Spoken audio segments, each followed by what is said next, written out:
9,500 अरब रुपए का बजट आज पेश किया जाएगा। वज़ीर ख़जाना मिफ्ता इस्माइल आज कौमी असम्बली में बजट पेश करेंगे। 4200 अरब रुपए की सबसे बड़ी रकम कर्जों की वापसी के लिए मुख्तस कर दी गई। 3500 अरब रुपए बैरूनी कर्जदारों को अदा किए जाएंगे। 700 अरब रुपए मुल्की कर्जों की अदायगी के लिए रखे जाएंगे। तरक्याती बजट के लिए सिर्फ 700 अरब रुपए बचेंगे। FBR की टैक्स वसूलियों का हदफ 7,255 अरब रुपए मुकर्रर। मुल्की आमदनी में से 4,900 अरब रुपए वफाकी हुकूमत को मिलेंगे। सूबाई हुकूमतों को ग्रांट्स और NFC पूल से 4,100 अरब रुपए मिलेंगे।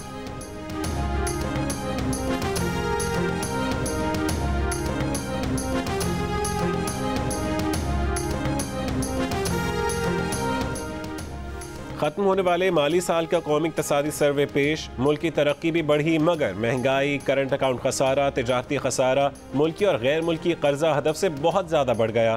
मुल्क की तरक्की का हदफ 4.8% रखा गया था मगर तरक्की हदफ से बढ़कर 6% हो गई। ज़राअत, सनत और खिदमात तीनों शोबों में तरक्की हदफ से ज़्यादा रही, तहम महंगाई भी हदफ से ज़्यादा बढ़ गई। महंगाई की शरह 8% रखने का हदफ था मगर वो बढ़ती हुई 13.3% तक जा पहुँची। करंट अकाउंट खसारा कम रखने का हदफ पूरा ना हुआ। दरामदात और बरामदात के दरमियान खला 28 अरब 43 करोड़ डॉलर तक महदूद रखना चाहा था। यह खला बढ़ता हुआ 43 अरब 33 करोड़ डॉलर से तजावुज़ कर गया। सरमायाकारी का हदफ पूरा ना हुआ। मवेशियों की तादाद में 19 लाख का इजाफा हुआ। PTI हुकूमत के खात्मे तक पाकिस्तान का मजमूई कर्जा 44,000 अरब रुपए से तजावुज़ कर चुका। इसमें से मकामी कर्जा 28,000 और बैरूनी कर्जा 16,290 अरब रुपए तक जा पहुँचा। पिछली हुकूमत ने अपने आखिरी 9 महीने में मजीद 2,689 अरब रुपए गैर मुल्की कर्जा और मजीद 1,811 अरब रुपए मुल्की कर्जा ले लिया।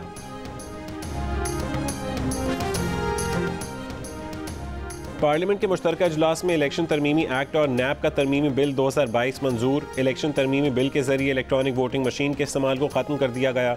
ओवरसीज़ पाकिस्तानी को इंटरनेट वोटिंग के जरिए वोट देने का इख्तियार वापस ले लिया गया। NAP तरमीमी बिल में NAP के इख्तियारात महदूद, अब बारे सबूत मुलजिम के बजाय NAP पर होगा। सदर मुमलिकत आरिफ अलवी ने NAP और इलेक्शन तरमीमी बिल मंजूरी के बगैर वफाकी हुकूमत को वापस भिजवा दिए थे। वफाक को दोनों तरमीमी बिल्स पर नजरसानी की हिदायत की थी। इकोनॉमिक सर्वे में हमारी हुकूमत की कारकर्दगी सामने आ गई। मौजूदा हुकूमत में खौफ है कि कहीं मुल्क डिफ़ॉल्ट न कर जाए। मुआशी सर्वे पर चेयरमैन PTI इमरान खान का इजहार ख्याल। कहा कि नून लीग जो GDP छोड़कर गई थी उन्होंने उसे बरकरार रखा। उनका सबसे बड़ा कारनामा निचले तबके को तहफ़्फ़ुज़ देना था। उनके 3.5 साल में पेट्रोल 55 रुपये बढ़ा, लेकिन मौजूदा हुकूमत ने सिर्फ 10 रोज़ में 60 रुपये फ़ी लीटर कीमत बढ़ा दी। आवाम को अभी पता चलेगा कि असल महंगाई क्या है।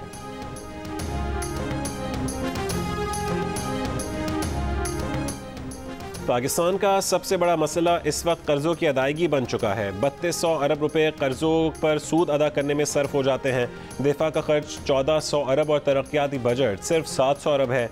वफाकी वज़ीर मनसूबाबंदी एहसन इकबाल की जियो न्यूज़ के प्रोग्राम कैपिटल टॉक में गुफ्तगू। कहा कि सिविल हुकूमत चलाने का खर्चा तो सिर्फ 550 अरब रुपए है, इसमें कितनी कटौती कर ली जाएगी।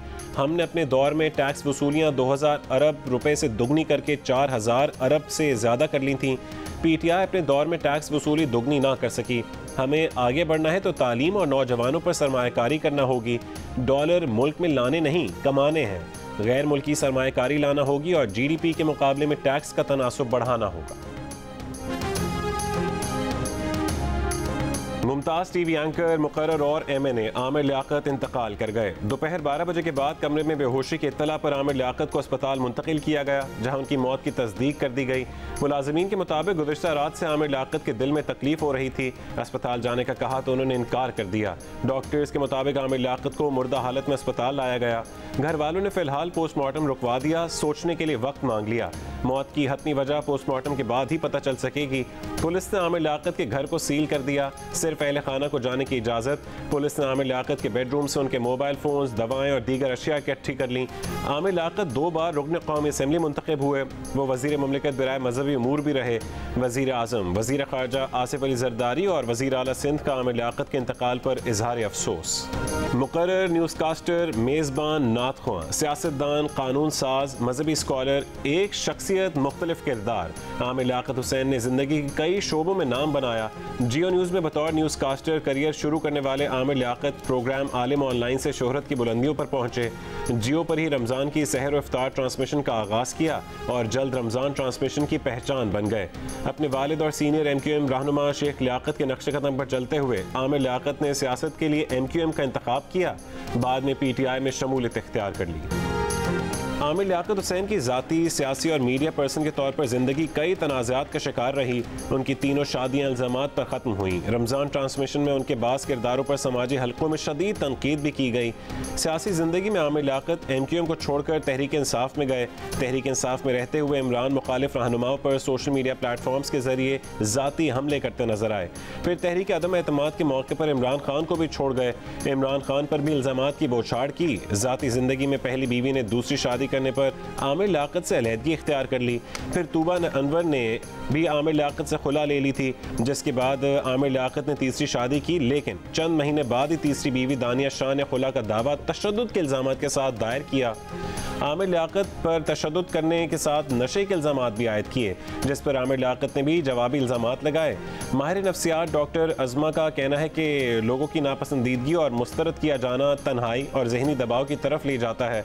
आमिर लियाकत से करीबी ताल्लुक़ रखने वाले मौलाना कौकब नूरानी उकाड़वी ने बताया कि आमिर लियाकत की पहली बीवी से मामला बिगड़ने पर वो बहुत नाराज़ हुए।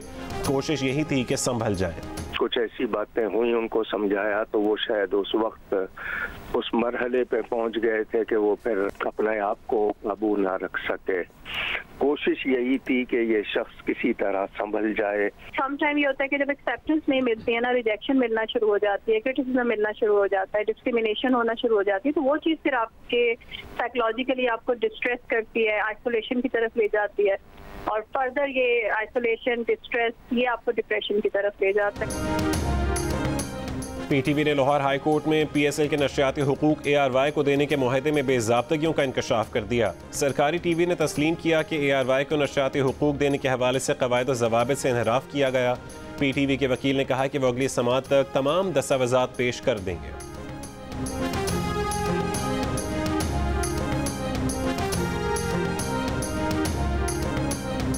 खैबर पख्तूनख्वा के वज़ीर आला ने अपना हेलीकॉप्टर अपनी काबीना के तमाम वज़ीरों और ब्यूरोक्रेट्स पर हलाल कर दिया। इस सिलसिले में बिल खैबर पख्तूनख्वा असेंबली में आज पेश किया जाएगा। वज़ीर आला अपने किसी भी वज़ीर या ब्यूरोक्रेट को सरकारी खर्च पर हेलीकॉप्टर इस्तेमाल करने की इजाज़त दे सकेंगे। कानून में तरमीम से कबल सरकारी हेलीकॉप्टर के इस्तेमाल का इख्तियार सिर्फ वज़ीर आला को था।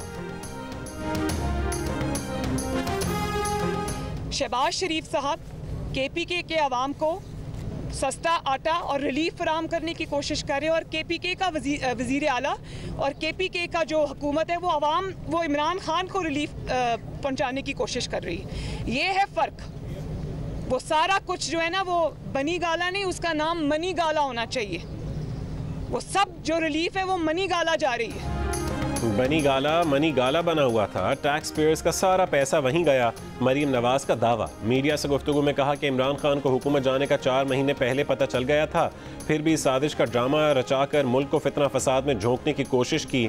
शेख रशीद के बयान पर आंखें खुल जानी चाहिए। उनके बड़े पार्टी लीडर कह रहे हैं कि ये पागल आदमी है, फिर क्यों इसे मुल्क में फितना फसाद की इजाज़त दी हुई है। मरीम नवाज ने कहा कि रिटायर्ड फौजियों को सियासत का शौक है तो अपने तमगे और टाइटल इदारे को वापस करके किसी सियासी जमात में शमूलियत का ऐलान करें।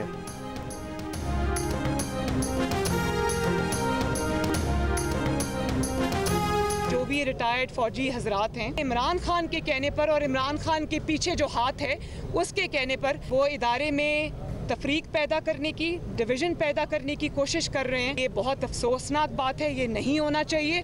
ये बहुत सिनिस्टर प्लान है। अगर आपको इतना शौक है सियासत का तो मेरा आपको मुखलिसाना मशवरा है, अपने नाम के साथ जाके किसी सियासी जमात के साथ एफिलिएशन का इजहार करें।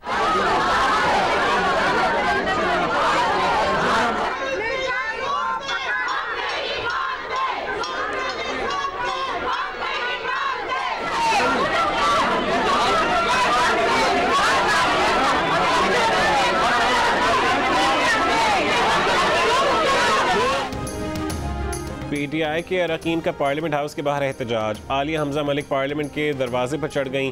गेट पर चढ़ने के दौरान आलिया हमजा के पांव और हाथ पर जख्म आए। सिक्योरिटी एहलकारों ने PTI की खवातीन को मेन गेट से बाहर जाने से रोक दिया। पार्लियामेंट लॉजेस से PTI की खवातीन अरकान पैदल पार्लियामेंट हाउस पहुंची।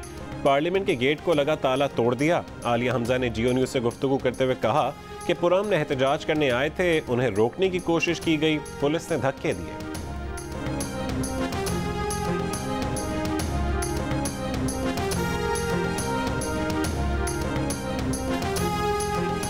वज़ीर इत्तलात मरियम औरंगज़ेब की तहरीक इंसाफ पर कड़ी तनकीद। कहा कि इमरान खान ने 4 साल मुल्क दुश्मन बजट दिया, अब कानून को हाथ में लेने वाला कानून के दायरे में आएगा।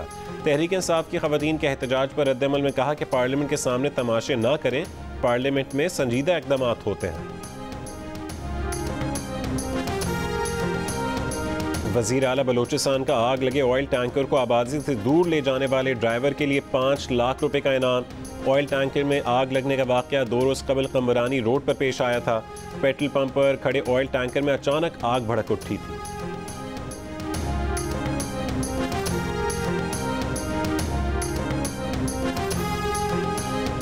जनूबी कोरिया पाकिस्तान को $1 अरब कर्ज देगा। मुआहदे पर दस्तखत हो गए। वजारत इक़्तिसादी उमूर के मुताबिक जनूबी कोरिया $1 अरब तक की तवील मुद्दती इंतहाई रियायती फाइनेंसिंग करेगा। जनूबी कोरिया की IT, सेहत, मवासिलात, ज़राअत और तवानाई मनसूबों की तकमील की यकीन दहानी।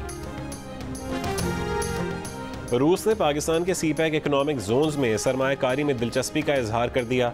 कराची में रूसी कौंसल जनरल ने कहा है कि यूक्रेन जंग के बायस पाकिस्तान से रूसी तिजारत में मुश्किलात हैं। इन मुश्किलात से कई तिजारती मंसूबे मुतासर हुए हैं। उन्होंने कहा कि पाकिस्तान रूस पर मगरबी पाबंदियों का हिस्सा नहीं बना, पाकिस्तान के इस फैसले की कदर करते हैं।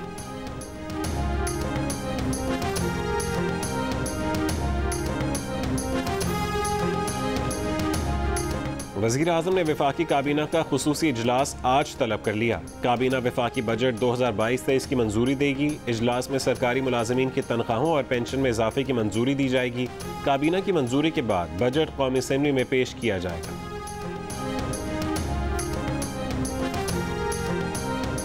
हुकूमती इत्तेहादी जमातों के रहनुमाओं के एजाज़ में जरदारी हाउस में इशाइया। वज़ीर आज़म शहबाज शरीफ, मौलाना फजल रहमान, चौधरी शुजात हुसैन इशाइये में शरीक। खालिद मकबूल सिद्दीकी, शाहज़ैन बुगटी और दीगर रहनुमा भी मौजूद। इशाई के मौके पर रहनुमाओं के दरमियान आज पेश की जाने वाले कौमी बजट पर मुशावरत की जाएगी।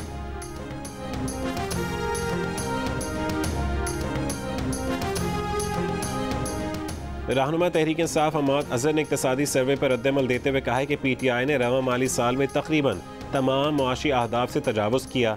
ये एक अलमिया है कि हमारे खिलाफ हुकूमत की तब्दीली का ऑपरेशन किया गया। ये मुल्क जोकरों की एक टीम के सुपुर्द कर दिया गया है। जोकरों की हुकूमत ने सब कुछ तबाह कर दिया। बजट में क्या होगा, बजट में क्या होना चाहिए? जियो न्यूज़ के खुसूसी नशरियात में माहिरीन और तज्ज़ियाकारों ने मुतादिद आरा पेश की। टैक्स माहिर अशफाक यूसुफ तोला ने कहा है कि शनाख्ती कार्ड और पॉइंट ऑफ सेल का तजर्बा नाकाम हो गया। हुकूमत जब किसी भी लॉबी के दबाव में आएगी तो दुरुस्त टैक्स इकट्ठा नहीं होगा। साबिक सदर FPCCI ज़ुबैर तुफ़ैल ने कहा है कि जब तक IMF का पूरा टारगेट हासिल नहीं होगा वो आपको कुछ नहीं देगा।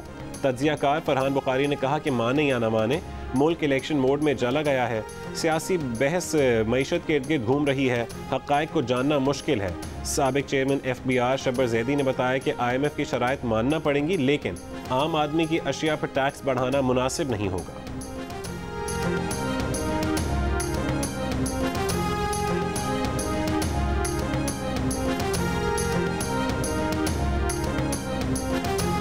सुप्रीम कोर्ट ने तफ्तीशी इदारों में मुबैना हुकूमती मदाखलत से मुतालिक अस्को नोटिस केस की 3 जून की समाअत का तहरीरी हुक्मनामा जारी कर दिया। हुक्मनामे में कहा गया कि ECL से नाम निकालने के लिए ना तो मेरिट देखा गया और ना ही कोई वाज़े तरीक़ाकार अपनाया गया। सवाबदीदी इख्तियारात के तहत ECL से लोगों के नाम निकाले गए। ECL रूल्स में तरमीम करते हुए कानून को नज़रअंदाज किया गया। NAP और FIA के मुताबिक हुकूमत ने तरमीम करते वक्त राय नहीं ली।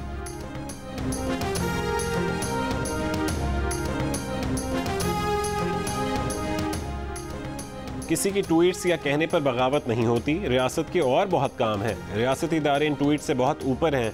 आपको पाकिस्तान आर्मी पर फ़ख्र होना चाहिए जो अपनी जानों के नजराने पेश कर रही है। क्या इस इदारे को किसी के कुछ कहने से फ़र्क पड़ेगा? रियासती इदारे अपने अमल और किरदार से अपनी इज्जत व वक़ार बनाते हैं। Chief justice Islamabad high court के रिमार्क्स, मुतनाज़िर ट्वीट्स करने वाली PTI सोशल मीडिया कारकुन मरियम मलिक को FIA में पेश होकर बयान रिकॉर्ड कराने की हिदायत। अदालत को बताया गया कि मरियम मलिक ने ट्वीट में पूरी कौम को इदारों के खिलाफ खड़ा होने का कहा, इंतशार फैलाने की कोशिश की। चीफ जस्टिस ने मुल्ज़िमा से कहा कि आपको पता होना चाहिए जो पार्लियामेंट में हुआ वो आइन के मुताबिक हुआ।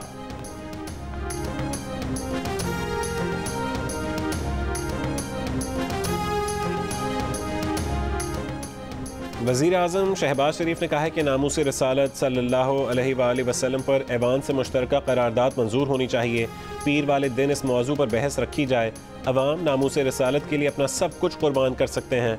अपोजिशन लीडर राजा रियाज ने कहा है कि वो भी इस तजवीज़ की भरपूर हिमायत करते हैं।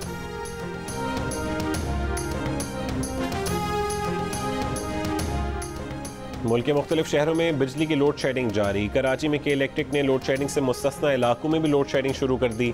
शहर के मुख्तलिफ इलाकों में 6 से 18 घंटे बिजली गायब। अंदरूनी सिंध मुख्तलिफ शहरों में भी घंटों बिजली गायब होने से शहरी परेशान। लेस्को का लोड शेडिंग दौरानियाँ कम करके 3.5 घंटे पर लाने का दावा। कोयटा में 8 से 10 घंटे बिजली गायब। बलोचिस्तान के दही इलाकों में लोड शेडिंग का दौरानिया 20 घंटे तक जा पहुँचा। वज़ीर आज़म शहबाज शरीफ को मुल्क में बिजली की ताज़ा तरीन सूरत हाल पर ब्रीफिंग।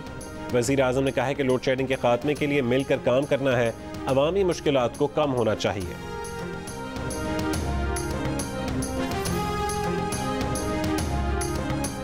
जून तक वो सारे सिख प्लांट्स जो इनकी इमरान खान की नाअहली बेहिसी की वजह से बंद थे, बुरी कारकर्दगी की वजह से बंद थे, उन सबको चला रहे, जिसमें K3, K2, लकी, सबा, भिक्की, साहिवाल कोल, पोर्ट कासिम कोल, ये सारे इंशाअल्लाह ताला हम शामिल कर रहे हैं। 30 जून तक बिजली के तमाम बीमार प्लांट्स चला दिए जाएंगे। मरियम नवाज का ऐलान। मीडिया से गुफ्तगू में कहा है कि जून जुलाई के महीने में 5000 मेगावाट से ज़्यादा बिजली आ जाएगी। हम सिर्फ रो नहीं रहे, काम शुरू किया है। गैर फाल प्लांट पिछले 4 साल में नहीं चले, हुकूमत ने 2 महीने में चला दिए। इमरान खान हुकूमत इतनी नाअहल थी कि बने बनाए कारखाने नहीं चला सकी। इमरान खान मईशत को ICU में फेंक कर चले गए, बारूदी सुरंगें बिछा कर गए।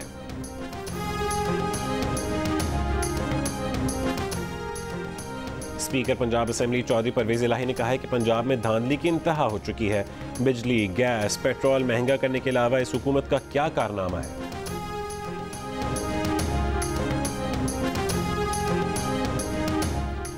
भारत में गुस्ताखाना बयानात के खिलाफ जमात इस्लामी के इस्लामाबाद में रैली। एहतजाज के लिए भारतीय हाई कमीशन तक जाने की कोशिश। पुलिस और कारकुन आमने सामने आ गए। अमीर जमात इस्लामी सिराजुल हक कहते हैं कि गुस्ताखाना बयान पर इस्लामी ममालिक भारतीय सफ़ीरों को अपने ममालिक से निकालें। OIC का इजलास बुलाकर भारत से एहतजाज किया जाए।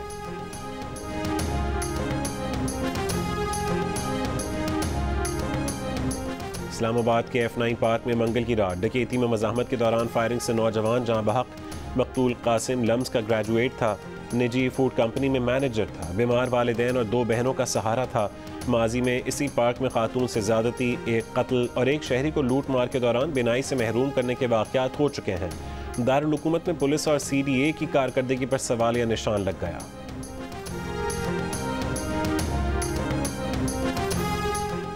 तहरीक इंसाफ के 3.5 साल के दौर में 43% शहरियों ने अपने माली हालात मज़ीद ख़राब होने का इंकशाफ किया। 33% ने माली हालात में बेहतरी का कहा। Institute for public opinion research आयपुर के सर्वे में हिस्सा लेने वालों की राय।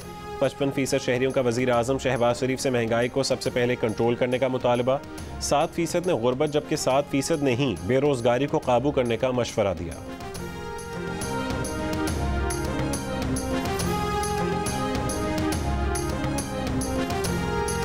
मुल्क में गधों की तादाद में मुसलसल तीसरे साल भी इजाफा।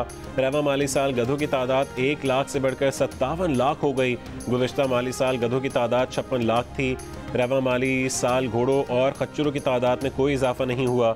घोड़ों की तादाद मुसलसल तीसरे साल 4 लाख और खच्चरों की तादाद तीसरे साल 2 लाख रिकॉर्ड की गई। और 7 स्काई एंटरटेनमेंट की ड्रामा सीरियल दिल आवेज़ अपने नाज़रीन की मोहब्बतों को समेट कर रुखसत हो रही है। नाज़रीन के प्यार की तरह क्या दिल आवेज़ को मिलेगा उसके रिश्तों का मान? जानने के लिए देखिए दिल आवेज़ की आखिरी किस्त जुमे की रात 9 बजे सिर्फ जियो पर।